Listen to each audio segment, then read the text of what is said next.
Welcome to the Pizzo Nursery Production Tour. We're going to explore how our production team cultivates natives from seedlings to finished liners. Growing plants is hard work. The amount of knowledge and coordination required to bring a quality plant to the customer at the right time is immense, and few outside of the horticultural industry appreciate that. At Pizzo Nursery, our focus is on producing quality plants that are genetically diverse and hardy enough to be planted in restoration-type settings, as well as vigorous and uniform enough to be potted up into larger-sized containers and grown out quickly in a greenhouse setting.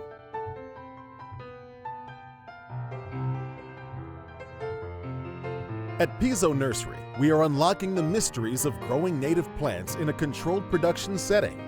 The natural variability of diverse genetics makes it challenging to produce a healthy, uniform-looking crop. With experienced growers and people willing to experiment, we are cracking the code on seed germination and production methods and learning to grow natives sustainably on a large scale. We utilize minimum indoor heated greenhouse space. Instead, we work with the seasons and natural cycles of the species we are cultivating to produce plants year-round. This, in addition to customer needs and labor availability, are taken into consideration when developing our production plan. We have 21 hoop houses that are 16 feet wide by 80 feet long and can fit about 720 trays each. Our main greenhouse is a Westbrook gutter connect that is 48 feet wide by 96 feet long. Here is a root display that we built to use at trade shows and other events for the promotion and education of native plants. This was constructed of a wooden box containing 3-foot deep plastic tubes with drain holes at the bottom. The tubes were then filled with a little gravel and potting mix. We planted each tube with one of 22 different native plant species that we grew in our deeply rooted plug.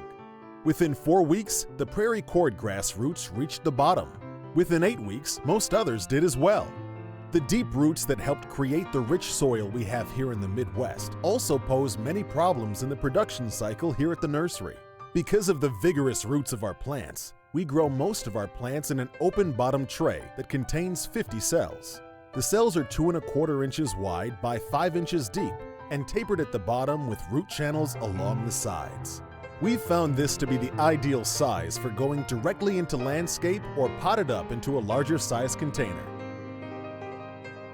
We utilize an SB flat filling machine in our head house and fill trays as needed. Because of the open bottom design of our trays, we use a 1020 nursery tray under them to hold soil during planting and transportation. We fill 5 sizes of containers with our machine and use 2 types of mixes. Our head house is a small open floor space where every inch counts. Most of our propagation is done in 288s or 432s, and the seedlings are divided by hand depending on species as needed. We utilize a central conveyor belt to move filled trays close to workstations.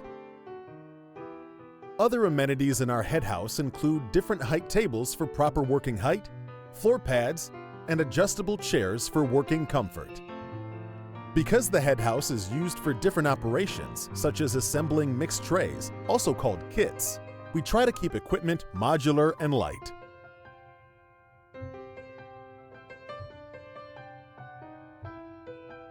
Moving trays and plant material is always necessary at the nursery, but we do our best to keep it to a minimum. New plants are moved from the head house to an empty zone where the fresh transplants will grow until they are pulled for orders. Often, we will need a new zone to fill before any are empty, meaning we move out the remaining older plants and then fill with new transplants. This allows us to separate young and old plants by zone for uniform watering and easier care. Most new seedlings are set down in a hoop house that is covered with a 30% shade cloth for the first few weeks of production. The labels on our flats have evolved to include information that is helpful to both our growing team and our customers. Each label consists of the following: a 6-letter code, usually the first 3 letters of the genus and species, the common name to help with identification. The week number and year transplanted is expressed as 4 digits, a lot number that indicates the seed source and county of origin. The last 2 pieces of information that are printed on the label are the sun requirements and wetland indicator code. This information helps us group plants by cultural requirements and also helps the customer during plant layout when on site. Our workforce is diverse, and we rely on students that are out of college or high school for the summer. This availability of summertime labor allows us to ramp up our production during those months. Our production schedules have been adapted to utilize that extra help. Our typical production cycle for a crop is approximately 3 to 6 months, so a crop produced in the fall is overwintered and sold the following spring, whereas a crop produced in the spring is sold during the summer or following fall. This allows us to have hardy, well-rooted plant material and typically 2 to 3 cycles for each species per year. Having overwintered plant material also allows us to begin shipping plants as soon as they break dormancy. That occurs well before the last frost date for most areas. We utilize wet growing beds where the crops will sometimes sit in standing water. This allows crops to adapt to the sites in which they will be planted. Some crops are left outside in these wet zones for the winter. In these areas, the water levels are allowed to completely submerge the trays. The beds then freeze and protect the plants from extreme cold and pest damage. The rest of the trays are put into hoop houses that are covered with white overwinter plastic. Frost blanket is used inside the hoop houses for additional frost protection.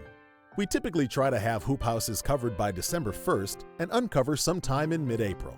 Temperature and humidity inside the hoop houses are monitored, and the doors are open to vent as needed. We are able to overwinter almost every species we grow this way. Our popular 50 flat is unique, with open bottom cells. This design allows for easier removal of dead plugs from flats while consolidating crops for orders. It also allows easier removal of the plugs by our customers. We do keep some of the 10-20 trays under the crop for the entire production cycle if it's a species that tends to root into the ground cloth.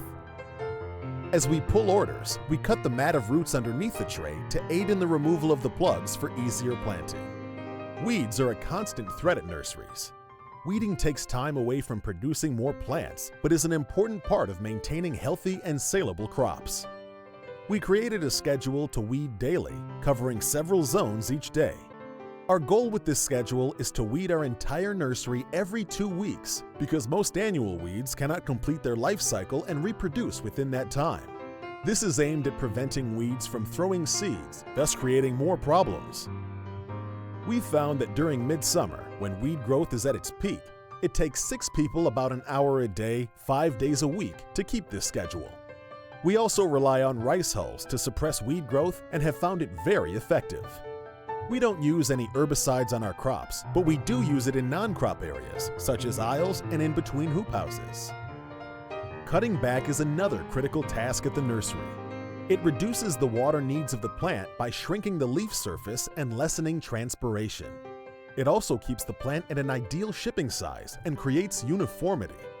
We use several tools to cut plants back, including a brush cutter and push lawnmower. We have converted most power tools at the nursery to electric power. Once cut back, the clippings are raked from the crop and composted. Altogether, it takes intense planning and coordinating many processes to produce so many different species of healthy, uniform native plants that will perform well no matter where you plant them.